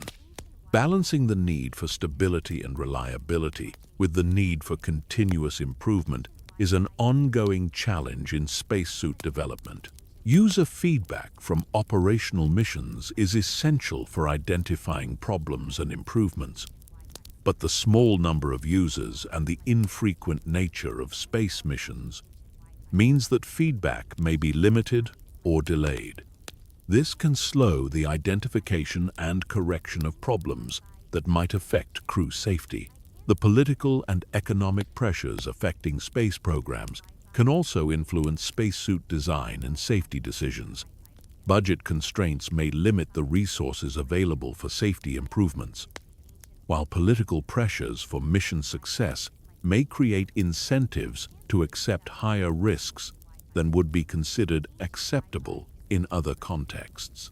International cooperation in space operations creates many benefits, but it also creates challenges in coordinating design standards, manufacturing processes, and operational procedures. Different countries may have different risk tolerance levels, safety philosophies, or regulatory requirements that must be reconciled during joint missions. The public visibility of space missions creates both positive and negative pressures on spacesuit safety. Public interest in space exploration can help generate support for safety improvements, but public expectations for mission success can also create pressure to minimize delays or costs that might be associated with safety upgrades. The unique legal and regulatory environment of space operations means that traditional approaches to product liability, safety regulation, and accident investigation may not apply directly to spacesuit design and operations. This creates uncertainty about legal responsibilities and may affect the incentives for safety investment. The rapid pace of technological change in some areas, particularly electronics and materials science, creates opportunities for significant improvements in spacesuit design. However, the long development cycles and conservative approach to safety in space systems means that it may take many years for new technologies to be incorporated into operational equipment. The increasing commercialization of space operations is beginning to change the economic and regulatory environment for spacesuit development. Commercial space companies may have different cost structures, risk tolerances, and development approaches that could significantly affect future spacesuit design and safety. Climate change and environmental concerns are beginning to affect spacesuit design through requirements for more environmentally friendly materials and manufacturing processes. While these concerns are secondary to safety considerations, they may influence design decisions and add complexity to the development process. The growing diversity of space missions, from short-duration commercial flights to long-duration exploration missions, is creating demand for spacesuits with very different capabilities and design requirements. Developing suits that can accommodate this range of mission requirements while maintaining high levels of safety is an ongoing challenge. The potential for space tourism and commercial spacewalks is creating new categories of spacesuit users who may not have the extensive training and experience of professional astronauts. Designing suits that can be operated safely by less experienced users while maintaining the capability needed for professional space operations is a significant design challenge. The increasing duration of space missions is placing new demands on spacesuit design for reliability, maintainability, and crew comfort during extended operations. Systems that might be acceptable for short-duration missions may not be adequate for missions lasting months or years. The radiation environment of deep space missions beyond Earth orbit will require significant advances in spacesuit radiation protection. Current suits provide only limited protection against cosmic radiation and would not be adequate for extended missions to Mars or other deep space destinations. The dust environment on planetary surfaces like Mars and the Moon creates new challenges for spacesuit design because fine dust particles can interfere with seals, mechanisms, and life support systems. Developing suits that can operate reliably in dusty environments while preventing contamination of crew areas is a significant technical challenge. The reduced gravity environments of the Moon and Mars will affect how spacesuits behave and how crews move and work while wearing them. Suits designed for zero-gravity operations may not be optimal for planetary surface operations, requiring new design approaches and extensive testing in reduced gravity environments. The communication challenges of interplanetary missions, where radio delays can be measured in minutes or hours, will require spacesuits with greater autonomy and more sophisticated automated systems. Crews will not be able to rely on real-time support from Earth-based mission control centers during critical operations. The psychological challenges of long-duration missions in confined spaces may affect how crews respond to spacesuit emergencies and how they interact with complex life support systems. Understanding and mitigating these psychological factors will be essential for ensuring crew safety during extended missions. The medical challenges of long-duration spaceflight, including radiation exposure, bone density loss, cardiovascular deconditioning, and potential changes in cognitive function, may affect crews' ability to operate spacesuits safely during extended missions. Developing countermeasures for these effects and designing suits that can accommodate changed crew capabilities will be essential. The logistical challenges of supporting crews during extended missions far from Earth will require spacesuits that are more reliable, maintainable, and repairable than current designs. The limited spare parts and support equipment available during interplanetary missions will place new demands on spacesuit design and crew training.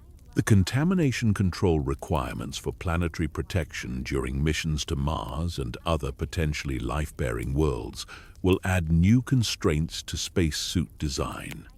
Suits must prevent Earth organisms from contaminating other worlds, while also preventing alien contamination from being brought back to Earth.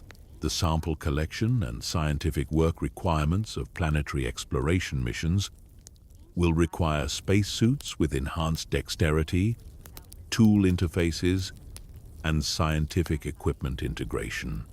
These requirements may conflict with other design goals, like reliability and crew protection.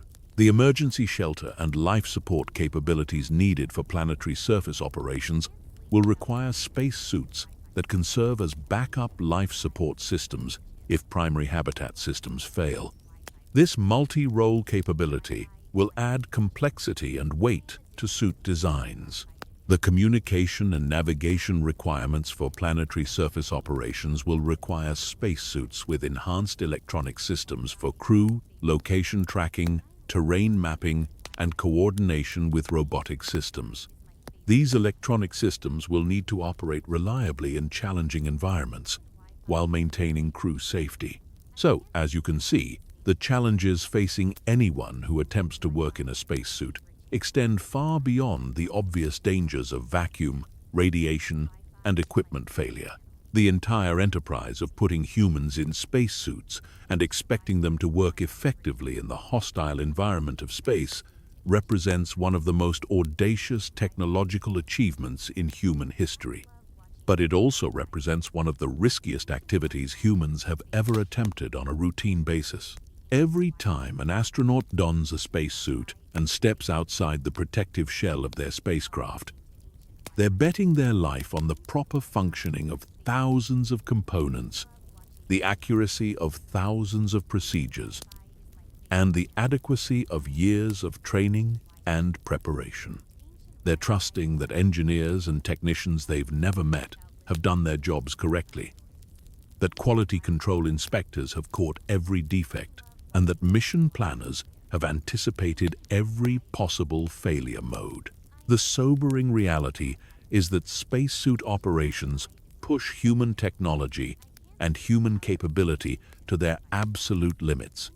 We're asking people to work in an environment where the slightest mistake, the smallest equipment failure, or the briefest lapse in judgment can be immediately fatal.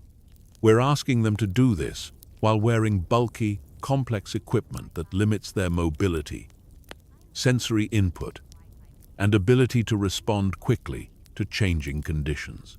The fact that spacesuit operations have been as safe as they have been is a testament to the skill, dedication, and professionalism of the thousands of people involved in designing, manufacturing, testing, maintaining, and operating these systems.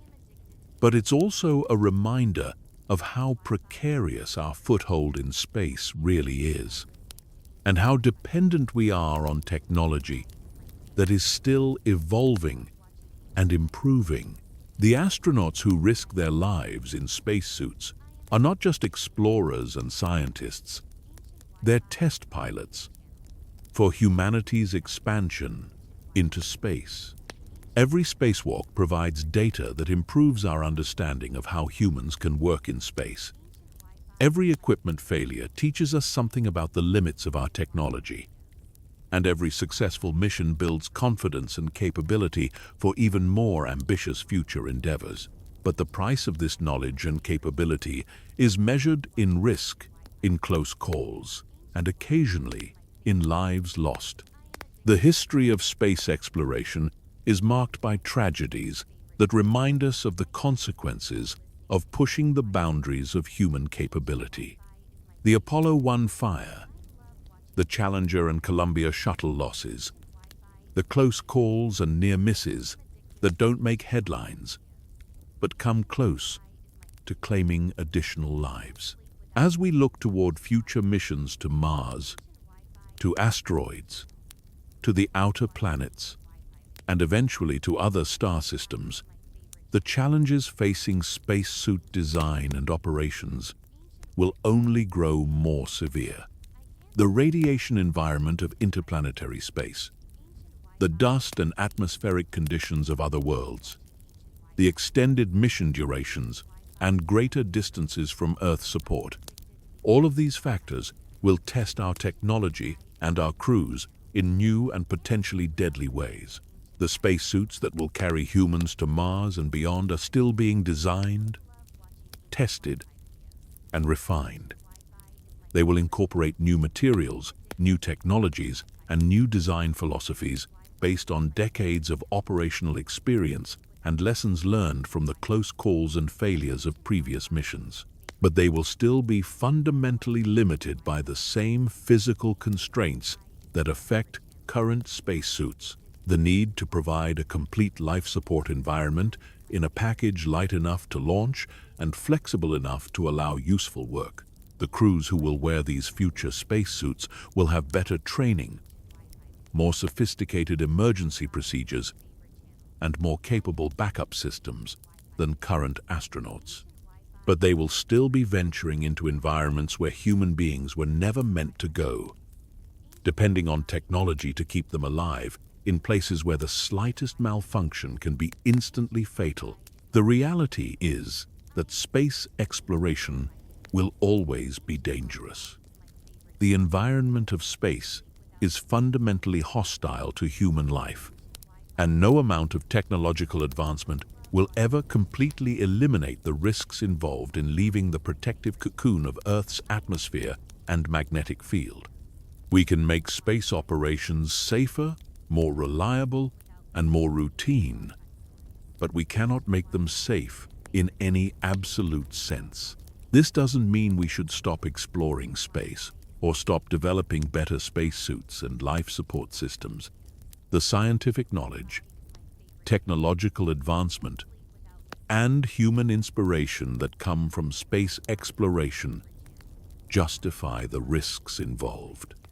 And the careful, methodical approach that characterizes modern space operations has made these activities far safer than they were in the early days of spaceflight.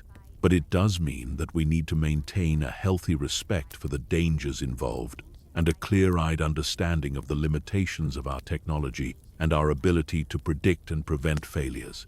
Every person who puts on a space suit and ventures into the vacuum is taking a calculated risk based on the best information and equipment available, but they're still risking their life on the assumption that everything will work as planned. The spacesuit represents both the pinnacle of human technological achievement and a humbling reminder of our limitations. It allows us to survive and work in an environment where unprotected human life would last only seconds, but it does so at the cost of enormous complexity, weight, expense, and risk. It enables incredible achievements and discoveries, but it also creates new ways for things to go wrong and new opportunities for human error.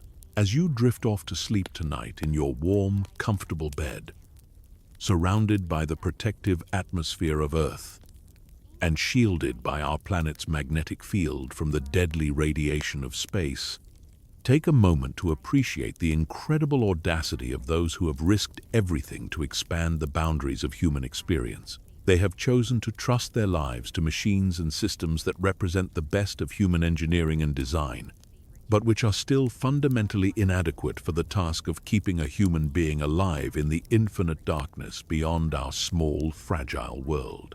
The next time you see footage of an astronaut floating serenely outside the International Space Station, working calmly on some routine maintenance task while Earth rotates majestically in the background, remember what you've learned tonight.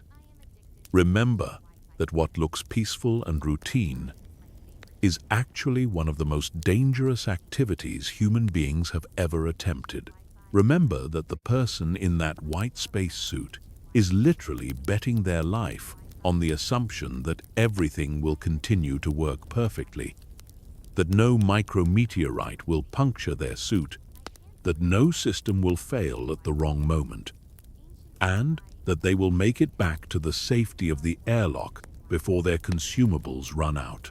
And remember that despite all the dangers, despite all the ways that spacesuits can and do fail, despite the constant threat of equipment, malfunction, and human error, people continue to venture into space because the alternative is to abandon our dreams of exploration, discovery, and expansion beyond our home planet. They accept the risks because they believe that the knowledge we gain and the capabilities we develop are worth the dangers involved. The spacesuit will continue to evolve and improve, becoming safer, more reliable, and more capable with each new generation. But it will never eliminate the fundamental risks of space exploration, and it will never make working in space truly safe in any absolute sense. The environment of space is simply too hostile, too unforgiving, and too alien to human life for that to ever be possible. But perhaps that's appropriate. Perhaps the fact that space exploration remains dangerous helps remind us of what an extraordinary accomplishment it represents when humans successfully venture beyond our home planet and return safely. Perhaps the risks involved help us maintain the proper respect for the incredible complexity and fragility of the systems that make space exploration possible. So, as you close your eyes and drift off to sleep, surrounded by the familiar sounds and sensations of Earth, remember the astronauts who have chosen to leave all of this behind, to trust their lives to the thin shell of a spacesuit, and to venture into the infinite darkness where no human was ever meant to go. Remember their courage, their dedication, and their willingness to risk everything in the pursuit of knowledge and the expansion of human capability. And remember that every successful spacewalk, every safe return to the airlock, every mission completed without loss of life represents a small victory against the overwhelming hostility of space. These victories are made possible by the incredible ingenuity of the engineers who design spacesuits, the skill of the technicians who maintain them, the dedication of the mission controllers who monitor them, and the courage of the astronauts who wear them. The spacesuit is humanity's answer to the question of how to survive and work in an environment that wants to kill us instantly and completely. It's not a perfect answer, and it's not a complete answer, but it's the best answer we have right now. And it's an answer that has allowed us to take our first tentative steps beyond our home planet, to begin the long journey that may someday carry us to other worlds and other star systems. But for now, as you drift off to sleep in the safety and comfort of your earthbound bedroom, remember that there are people out there right now, floating in the darkness beyond our atmosphere, protected from the lethal void by nothing more than a few layers of fabric and a complex collection of mechanical and electronic systems. They are farther from home than any human beings in history, more isolated and more dependent on technology than anyone has ever been, risking their lives every day in the pursuit of knowledge and the expansion of human capability. They are the pioneers of our species' expansion into space, the test pilots for humanity's future among the stars. And they are kept alive by spacesuits that represent both the pinnacle of human achievement and a constant reminder of our limitations and vulnerability in the face of the infinite cosmos that surrounds our small, precious world. Sleep well and dream of the day when space travel might be safe enough for ordinary people like you and me.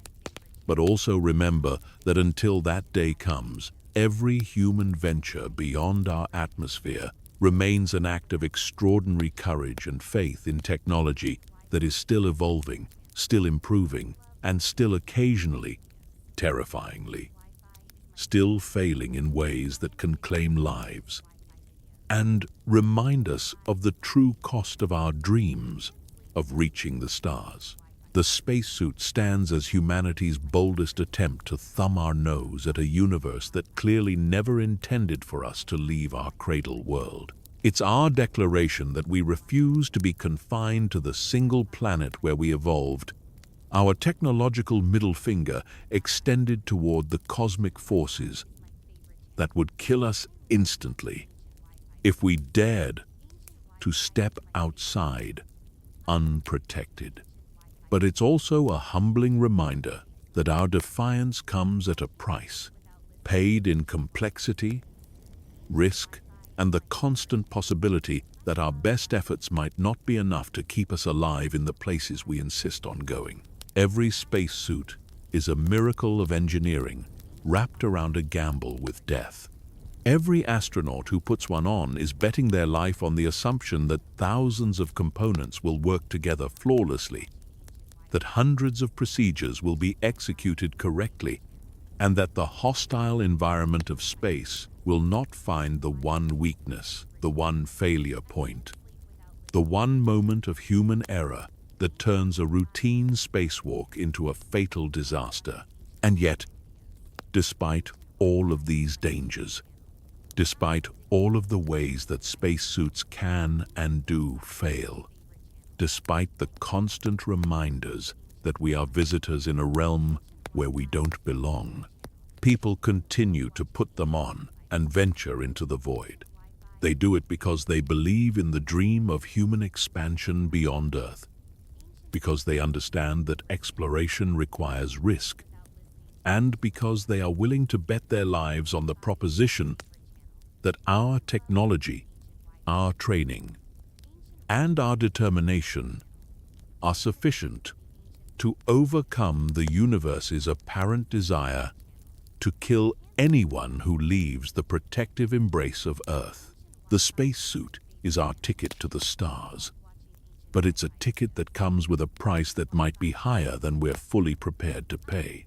And until we find better ways to protect human life in the hostile environment of space, Every person who dons a spacesuit and steps outside into the infinite darkness is writing a check against the future of human space exploration, hoping that their courage and our technology will be enough to cash it safely.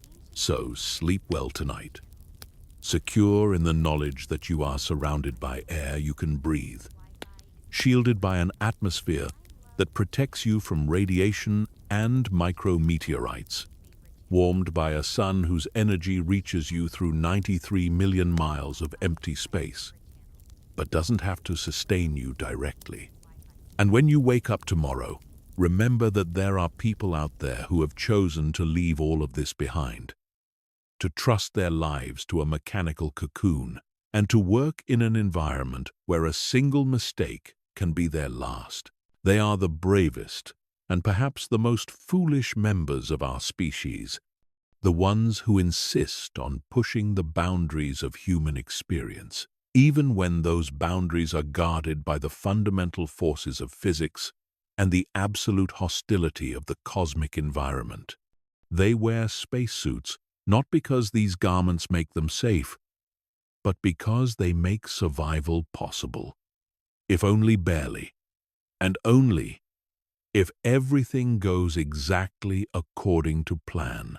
And as you drift off to sleep, comfortable and safe in your earthbound home, remember that the dreams of space exploration that inspire and excite us all are made possible by people who are willing to risk everything on the assumption that our best engineering efforts are good enough to keep them alive in places where human life was never meant to exist. They may be right, or they may be wrong, but they are certainly brave beyond measure. The spacesuit will continue to evolve, becoming safer and more capable with each new generation. But it will never eliminate the fundamental truth that space exploration involves risks that would be considered unacceptable in any other human endeavor. The environment beyond our atmosphere remains as hostile and unforgiving as it was on the day our species first looked up at the stars and wondered what it would be like to visit them. We have found ways to visit them, albeit briefly and at enormous risk. We have developed technology that allows us to survive in space for hours, days, weeks, and even months. But we have not yet found ways to make space travel truly safe, and we may never do so. The universe seems determined to remind us that we are small, fragile creatures who belong on the surface of a single world, and every successful space mission is a temporary victory against forces that are far larger and more powerful than we are. The spacesuit represents our refusal to accept those limitations, our determination to explore and expand, despite the dangers involved.